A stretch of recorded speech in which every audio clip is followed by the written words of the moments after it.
Hello friends, कैसे हैं सभी लोग। उम्मीद है सभी लोग बढ़िया होंगे। तो मेरा नाम है अवनीश सिंह और आप देख रहे हैं आप एक अपने चैनल थ्रेशोल्ड में। और स्वागत है आप लोग का यहाँ पर।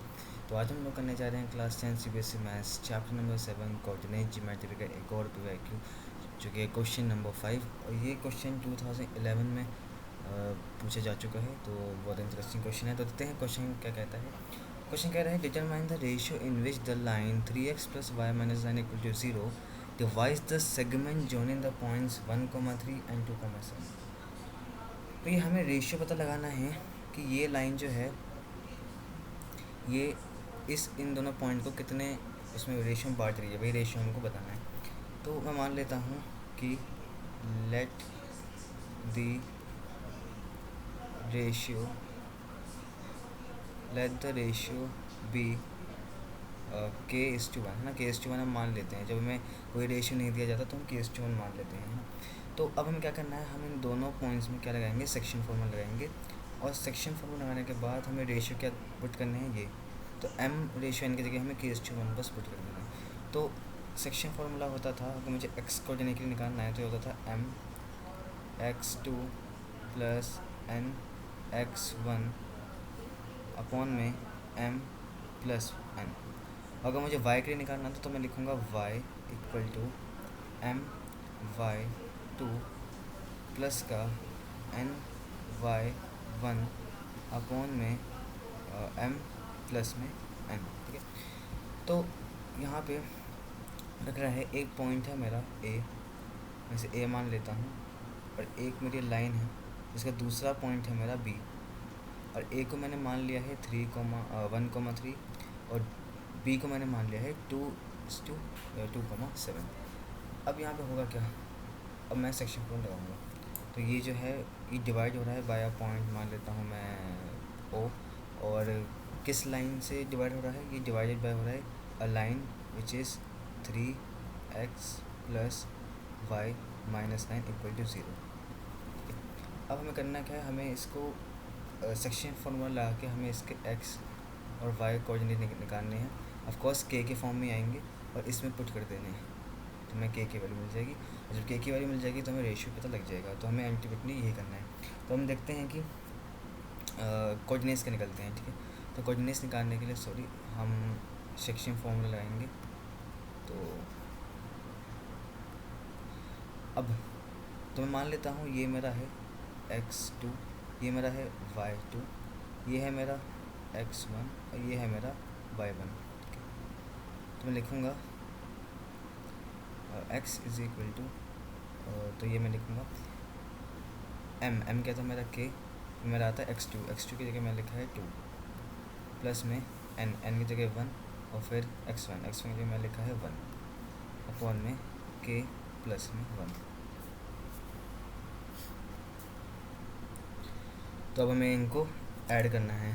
तो ये 2k प्लस में 1 और हो जाएगा k प्लस में 1।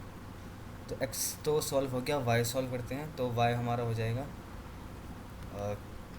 k इंटू y2 आना है। तो y2 क्या हमारा, y2 है हमारा 7। तो 7 प्लस में 1 इंटू अब आना है हमारा y1 है हमारा 3 है ना, 3 है। तो नीचे आ जाएगा हमारा k + 1।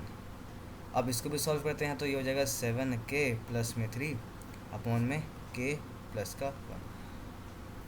अब ये जो इक्वेशन है, कुछ नहीं करना, इस वाले वैल्यू को डाल दो भाई उठा के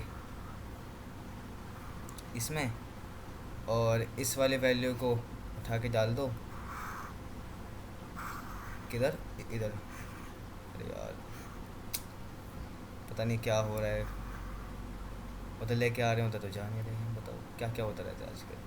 तो इसको हमें इधर लाना है। ठीक है, सीधे लाइन बन गई देखो आपके लिए। तो अब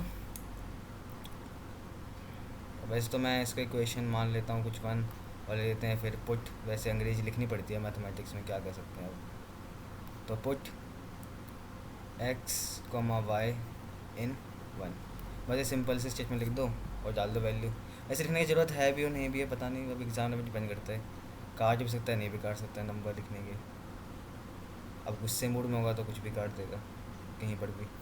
तो x की वैल्यू हम डालेंगे 2k + 1 अपॉन में k + 1। ठीक है। तो 2k + 1 अपॉन में के प्लस में 1, और प्लस में वाई क्या है हमारे पास 7 के प्लस 3 अपॉन में के प्लस 1 माइनस का 9 इक्वल टू 0। अब सॉल्व करना है, के की वैल्यू आ जाएगी, तो चलिए करते हैं सॉल्व। तो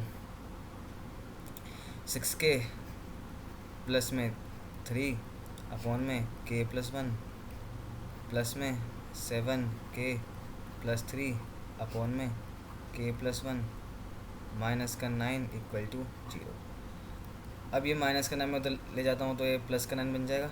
तो 6k, और मुझे दिख रहा है कि ये दोनों जो है वो सेम है, तो एलसीएम तो मैं ऐसे ले लूँगा इसका। तो 6k प्लस 3 प्लस में 7k प्लस में 3 अपॉन में k प्लस 1 इक्वल टू में 9।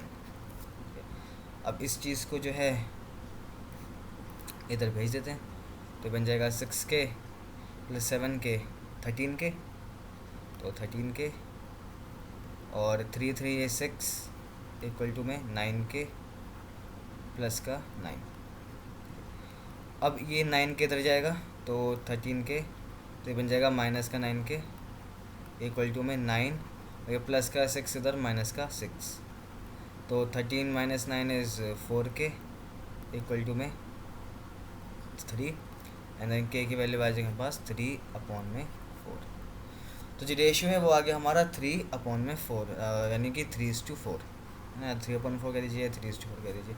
तो hence therefore the ratio is 3:4, तो ये इसका आंसर हो जाता है। तो इसके साथ साथ हम लोगों ने कंप्लीट कर लिया है अपना PYQ नंबर 5 भी, और इसके साथ साथ ख़त्म करते हैं इस वीडियो को।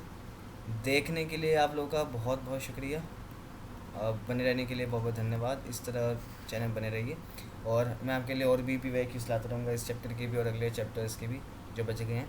तो जब तक के लिए ख्याल रखिए अपना, एंड मिलते हैं अगली वीडियो में। जब तक के लिए take care, bye bye and good night.